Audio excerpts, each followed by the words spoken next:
मेरे प्यारे बच्चों, आप सभी माता पिता और भगवान की कृपा से स्वस्थ होंगे। आज हम लोग जी क्लास 8 साइंस का धातु एवं अधातु चैप्टर का पार्ट टू में ऑब्जेक्टिव क्वेश्चन देखने वाले हैं। ठीक है, अब हम लोग सबसे पहले क्वेश्चन तरफ आते हैं। देखो जी, पहला क्वेश्चन है कि दो ऐसे अधातु का नाम लिखें जो चमकदार होता है। हम लोग जानते हैं जी कि अधातु चमकदार नहीं होता है, ठीक है, लेकिन फिर भी अपवाद में पूछा जाता है कि दो ऐसे अधातु रहना चाहिए और चमकदार भी रहना चाहिए, तो उसका आंसर है ग्रेफाइट और आयोडीन। ठीक है, तो याद हो गया होगा कि अधातु का नाम लिखने बोला है, चमकदार रहना चाहिए, तो वह हो जाएगा ग्रेफाइट और आयोडीन। ये सब अपवाद में है। ठीक है, अगला नंबर है, एक ऐसे अधातु का नाम लिखें जो कठोर होता है। हम जानते हैं जी कि अधातु जो होता है ना वो कठोर नहीं होता है, अधातु भंगुर होता है। भंगुर का अर्थ हुआ कि उसको चोट पड़ने पर वह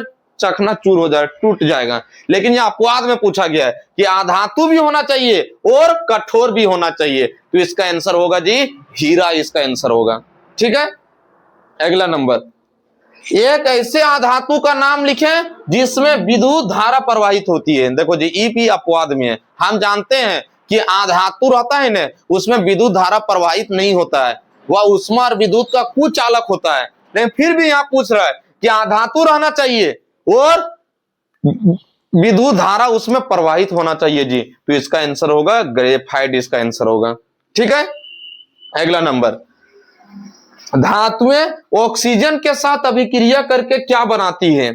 ठीक है, मतलब धातु जब ऑक्सीजन के साथ अभिक्रिया करेगा तो किसका निर्माण करती है? तो धात्विक ऑक्साइड का निर्माण करती है। जैसे Na मतलब सोडियम, सोडियम है धातु है, और प्लस O2 मतलब ऑक्सीजन, जब इसको आपस में रिएक्शन करेगा ना तो Na2O का निर्माण करता है, मतलब सोडियम ऑक्साइड का निर्माण करता है। ठीक है, तो हम लोग याद रखेंगे कि धातुएं ऑक्सीजन के साथ अभिक्रिया करने के बाद धात्विक ऑक्साइड का निर्माण करता है। ठीक, लेकिन अगर पूछा जाएगा जी कि अधातु जब ऑक्सीजन के साथ अभिक्रिया करता है तो क्या बनाता है, तो अधातु जब ऑक्सीजन के साथ अभिक्रिया करता है जी तो धात्विक ऑक्साइड बनाता है। तो दोनों याद हो गया, धातु रहेगा तो धात्विक ऑक्साइड बनेगा, अधातु रहेगा तो अधात्विक ऑक्साइड बनाएगा। ठीक है, किसी प्रकार का दिक्कत नहीं होना चाहिए। और जितना सारा ऑब्जेक्टिव क्वेश्चन करा रहे हैं जी, मन लगा के घर में रिवीजन करो। ठीक है, सभी चैप्टर का क्लियर करने वाले हैं। अभी कोशिका चैप्टर का पूरा क्लियर कर दिए हैं, 3 पार्ट में पूरा, उसी के अंतर्गत में एग्जाम में आएगा। अब धातु और अधातु चैप्टर का जितना सारा ऑब्जेक्टिव है सब क्लियर करा देंगे। केवल तुम लोग घर में पूरा मेहनत से पढ़ाई करो और किसी प्रकार की दिक्कत साइंस में नहीं होगा। ठीक है, और मेहनत ही नहीं करना चाहेगा और एग्जाम आ जाएगा, उस समय तुम बोलेगा कि नहीं हमको कौन सा ऑब्जेक्टिव क्वेश्चन पढ़े कि वही आ जाएगा हमको डायरेक्ट एग्जाम में, वैसा संभव नहीं जी। तुम एक दिन मेहनत कर रहा है, एक दिन तुम एग्जाम के पहले चाह रहा है, और जो सालों भर से जो बच्चा मेहनत करते हुए आ रहा है तो उसमें और तुम में कुछ फर्क रहना चाहिए जी। इसलिए कि पूरा कड़ी मेहनत करो। ठीक है, और वीडियो में किसी प्रकार का दिक्कत है तो कमेंट में लिख सकते हैं, उसका जवाब जरूर दिया जाएगा। अगला नंबर चलते हैं जी कि धात्विक ऑक्साइड की प्रकृति कैसी होती है, पूछा जाता है, बहुत ज्यादा इंपॉर्टेंट है जी कि धात्विक ऑक्साइड की प्रकृति कैसी होती है। तो धात्विक ऑक्साइड की प्रकृति क्षारीय होती है। क्षारीय अर्थ का अर्थ हुआ कड़वा होता है। ठीक है, लेकिन इसी में पूछा जाएगा अधात्विक ऑक्साइड की प्रकृति कैसी होती है, तो अम्लीय होती है। क्योंकि यहाँ पर देखो दी या आ रहा है ना, इसका ट्रिक है या से ये चालू होगा तो अम्लीय होगा।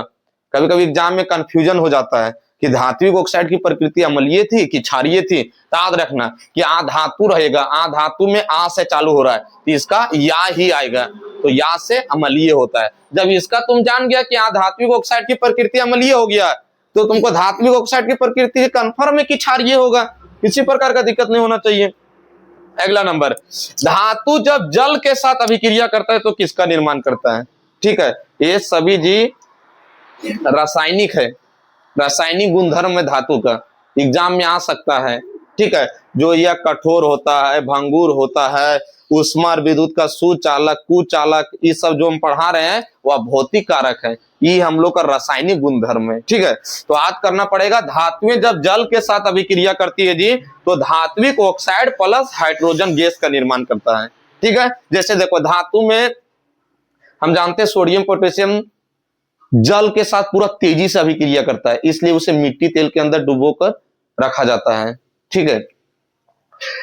देखो सोडियम में Na ले लेंगे और जल में H2O ले लेंगे, ठीक है। तो यहां पर sodium oxide Na2O plus H2 का निर्माण करेगा। उसके बाद उसको हम लोग बैलेंस कर देंगे। बैलेंस का अर्थ आ रहा है समझ में कि इतना जिधर Na जितना इस साइड होना चाहिए उतना ही इस साइड में होना चाहिए।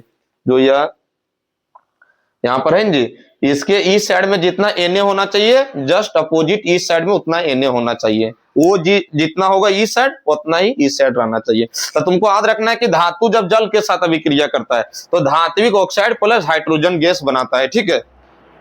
अगला, धातुएं जब अम्ल के साथ अभिक्रिया करता है तो किसका निर्माण करता है?